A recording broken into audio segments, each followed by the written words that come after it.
I'm Dr. Charles from PHI Preventive Health Institute, and today we are looking at what a nurse wants you to understand when a gout flare suddenly starts and what you should do in those first moments. There is a way this usually plays out. A patient feels sudden pain in the toe or joint. They try to walk it off. They assume it is a minor strain. They wait for it to settle. But for those who see this often, the pattern is already clear. Because a gout flare is not just pain, it is sudden inflammation in a joint that becomes extremely sensitive very quickly. And in that moment, what you do or do not do matters. So the focus is not just what this is, it is how you should respond right now. Let's keep it practical. When a flare begins, the joint is already inflamed. That means the area is hot, swollen, and very reactive. So the first principle is simple. Protect the joint. Do not force movement through pain. Do not continue normal activity. Do not massage it aggressively because the system is already irritated, and added stress only increases the response. Instead, reduce stress on the joint immediately. Rest it. Keep weight off it. Allow it to settle. The next step is to reduce the inflammatory response.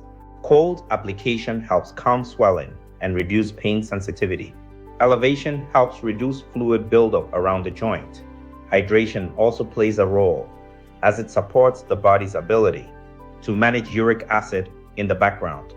At the same time, avoid common triggers such as alcohol and heavy, rich meals, because they can worsen the imbalance that triggered the flare.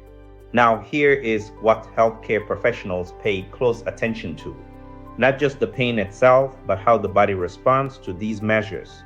A typical flare should begin to show gradual improvement with rest and basic care. However, not all flares behave this way, so it is important to watch for warning signs.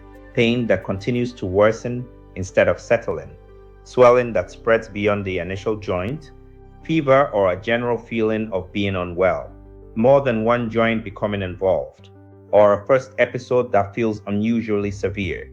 These are not situations to wait out. They require proper medical evaluation. Another important point to understand is this. Many people assume that once the pain improves, the problem is gone. But in practice, the pattern often repeats if the underlying issue is not addressed. So the goal is not just relief in the moment, it is breaking the cycle. So what happens is this. The pain settles, normal activity resumes, triggers continue, and the flare returns. This cycle is what leads to repeated episodes over time. Finally, step back and look at the pattern. A gout flare is not just a painful joint. It is the body reacting to an internal imbalance that becomes visible in one area. And how it is managed early often determines how severe the episode becomes. So the key message is simple. Do not panic. Do not ignore it. Do not push through the pain. Protect the joint early. Reduce inflammation early, and seek care if it does not improve as expected. Because early response reduces pain, prevents complications, and shortens recovery. Need guidance? Contact your healthcare provider for proper evaluation, or call or WhatsApp +233 2087 2347